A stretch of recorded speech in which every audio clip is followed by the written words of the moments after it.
اعوذ باللہ من الشیطان الرجیم بسم اللہ الرحمن الرحیم الحمد للہ رب العالمین والصلاة والسلام علی اشرف الانبیاء والمرسلین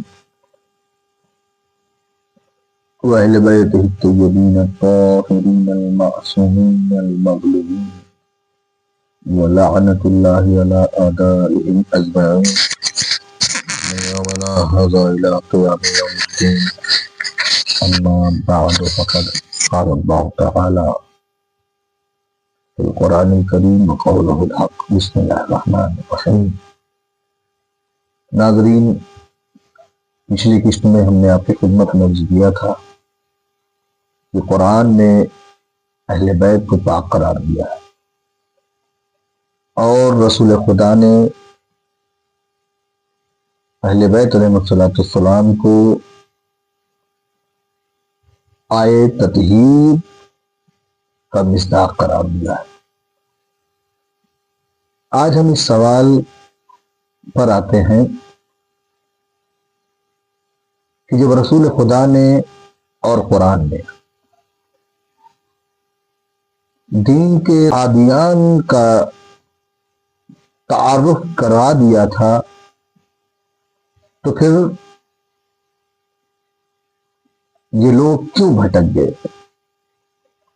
آج کا جو سوال میں حل کرنا چاہ رہا ہوں، جس اولا شریک وحدہ لا شریک خدا کی اطاعت کیا صرف پیغمبر کی زندگی تک محدود ہے؟ نہیں، اس لیے کہ وہ لامحدود ہے، لہذا اس کی اطاعت بھی محدود نہیں ہے پیغمبر اکرم کی زندگی تک، اور رسول خدا کی اطاعت بھی ان کی زندگی تک محدود نہیں ہے بلکہ آگے بڑھے گی، اور وہ اس طرح سے بڑھے گی کہ جو کچھ پیغمبر کرتے رہے ان کی زندگی میں کرنا وہ اطاعت رسول، اور حضور سرور کائنات کے بعد اب جو سلسلہ شروع ہوتا ہے وہ ان کے قول فعل ان کی تقریر اس پر بھی عمل کرنا اطاعت رسول ہے. لہذا آپ پیغمبر اکرم وقت آخر میں کیا کہہ رہے؟ لاؤ قلم اور دوات، انی تارکم فیکم الثقلین، اور دوسرے مقامات پر مسلم، ترمذی، مسند احمد، حاکم، طبرانی سے معتبر طریقے جو میرے پیش نظر ہے، میں آپ کی خدمت میں اسے پیش کرنا چاہتا ہوں کہ انی تارکم فیکم الثقلین کتاب اللہ و اطرتی اہل بیتی ما ان تمسکتم بہما لن تضلوا بعدی. یہ کیا کہہ رہے رسول کہ لاؤ ہم دو چیزیں برابر کی ہم وزنی چیزیں وہ تمہارے سر درمیان چھوڑ کے جا رہا ہوں تاکہ تم گمراہ نہ ہو. یہاں تک کہ حوض کوثر پہ بھی ملاقات. ذرا آپ اس بات پر غور کر رہے ہیں؟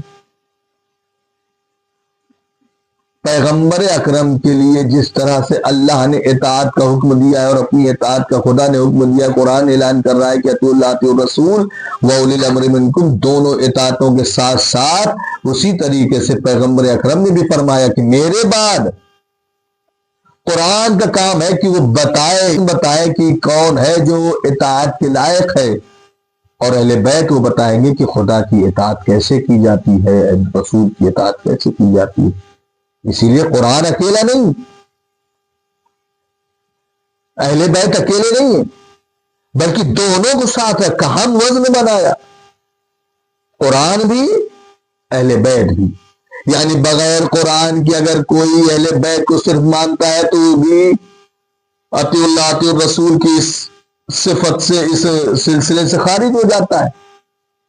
اور اگر کوئی قرآن کو چھوڑ کر صرف اہل بیت کو مانتا ہے تو وہ بھی گیا، اور جو صرف بیت کو چھوڑ کر صرف قرآن کو مانتا ہے وہ بھی گیا.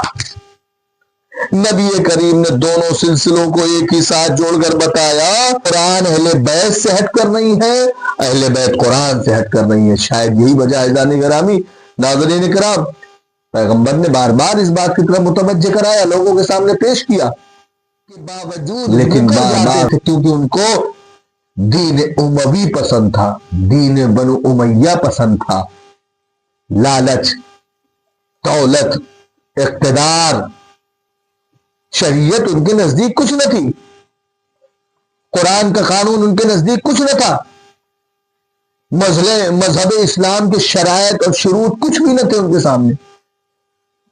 ان کے سامنے جو حکومت ٹہل رہی تھی، جو دین ٹہل رہا تھا، وہ فرعونیت والا،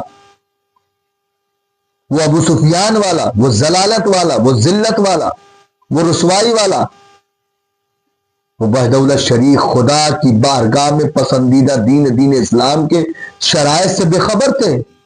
انہیں دولت دنیا کی فکر تھی، انہیں منصب دنیا کی فکر تھی، لہذا بار متوجہ کراتے رہے، لیکن قوم، امت، پیغمبر کا نام صرف زبانی لینا جانتے تھے، دل میں عقیدتاً کوئی کام نہیں تھا۔ اسی لیے تو پیغمبر کے وفات کے فوراً بعد تعین ہونے لگا پیشوا کا، خلیفہ کا۔ کیوں تعین کر رہے ہو؟ پہلے جسد مطہر، جسم مطہر پیغمبر سپرد خاک تو کر لیتے۔ ذرا دنیا کا مسلمان غور کر کر بتائے مجھے، آخر جب پیغمبر کی وفات ہو گئی 3 دن تک جنازہ رکھا رہا، کیوں دنیا کے مسلمان اور ٹھیکیدار کیوں نہ آئے پیغمبر کے جنازے پر؟ کیوں نہ شریک ہوئے؟ جائیے کتابیں کھنگالیے، آخر کیوں نہ شریک ہوئے؟ میں دنیا کے نوجوان مسلمانوں سے بات کر رہا ہوں، نوجوان طبقے سے بات کر رہی ہوں۔ آخر آپ کب ہوش میں آئیں گے؟ نوجوانوں کب ہوش میں آئیں گے؟ اس بات پہ غور کرتے کیوں نہیں کہ وفات پیغمبر کے وقت کیوں ثقیفہ بنی سعدہ میں لوگ چلے گئے؟ کیوں رسول اکرم کو پرسہ دینے کے لیے نہیں رہے؟ رسول خدا کی جنازے کے پاس کیوں نہ تھے؟ ایسے موقع پر تو چاہیے تھا کہ رسول کے پاس رہتے، رسول کی بیٹی کو پرسہ پیش کرتے، رسول کے چچا زاد بھائی علی کو پرسہ پیش کرتے، رسول کے 2 نواسوں کو پرسہ پیش کرتے، لیکن نہیں، کیونکہ ابو سفیان کی سوچ، بنو امیہ کا سلسلہ تخریبات، وہ اسلام میں داخل کیسے ہوتی؟ ایسے داخل ہوتی، ایسے موقع پر داخل ہوتی۔ رسول کے جنازے کو چھوڑ کر ثقیفہ بنی سعدہ میں چلے گئے اور وہاں تعین کیا جا رہا ہے۔ جاتے ثقیفہ میں رسول کے سپرد خاک کرنے کے بعد جاتے، اور پھر وہ تعین بغیر اہل بیت کے کیسے ممکن ہے؟ جبکہ رسول خدا فرما چکے ہیں مَا إِن تَمَسَّكْتُم بِأَحْوَالٍ تَضِلُّوا بَعْدِي، اگر گمراہ نہیں ہونا چاہتے ہو، وہ ہرگز گمراہ نہیں ہوگا جو قرآن اور اہل بیت دونوں کے ساتھ جڑا رہے گا۔ اور جب کلام دعوات مانگا تو رسول نے کیا کہا؟ حسبنا کتاب اللہ، اللہ کی کتاب کافی ہے۔ کیسے کتاب کافی ہو جاتی ہے؟ بھائی رسول یہ کہہ رہے ہیں کہ دونوں کو ساتھ رہنا ضروری ہے، پھر رسول کی اور بھی حدیثیں ہیں، علی مع القرآن والقرآن مع علی، قرآن علی کے ساتھ ہے، علی قرآن کے ساتھ ہے، بغیر اہل بیت کے، اور صرف اہل بیت کا ہونا ضروری نہیں تھا بلکہ اہل بیت کا مرکزی حیثیت کے ساتھ ہونا ضروری تھا، کیونکہ پیغمبر بتا چکے ہیں کہ قرآن اور اہل بیت، انی تارکم فیکم الثقلین، کتاب اللہ و اطرتی اہل بیتی، اور اطرت میں پورا خاندان نہیں، اہل بیتی۔ کون سے اہل بیت؟ میں نے پچھلی تقریر میں کہا تھا انما یرید اللہ لیذھب عنکم الرجس اہل البیت ویطہرکم تطہیرا، یہ وہی والے اہل بیت جو چادر تطہیر کے نیچے آئے، جو کسائے زہرا میں اکٹھا ہوئے، تو جبرائیل نے کہا تھا یا رب ومن تحت الکساء، اے میرے رب چادر کے نیچے کون ہے؟ تب نے فرمایا، تب اللہ رب العزت نے، پروردگار عالم نے جبرائیل کے سوال پر کہا تھا ہم فاطمۃ و ابوہا و بالہا و بنوہا، یہاں بھی مرکزی حیثیت فاطمہ کو دی گئی۔ یہ کیوں بتایا جا رہا ہے بار بار؟ رسول کے ہوتے ہوئے بھی کہا جا رہا ہے فاطمہ کے بابا، فاطمہ کے شوہر، فاطمہ کے بیٹے، اس کا مطلب یہ کہ ہر مقام پر اہل بیت کو مرکزی حیثیت میں رکھنا ضروری ہے. آئے گی باتیں، عرض کروں گا آپ کی خدمت میں، ساری چیزیں سامنے آئیں گی. وہ حربے جو بنو امیہ نے پھیلائے ہیں ساری دنیا میں، یہ آج یہودیت کیوں ہم پر حاوی ہوتی جا رہی ہے، مسلمانوں پر حاوی کیوں ہے، یہ تمام ممالک کیوں غلام بنے بیٹھے ہیں یہودیت اور عیسائیت کے؟ کیونکہ دین فروشوں کے پیچھے چل رہے ہیں، کیونکہ بزدلوں کے ساتھ چل رہے ہیں، کیونکہ لالچ دنیا میں ہے. انہیں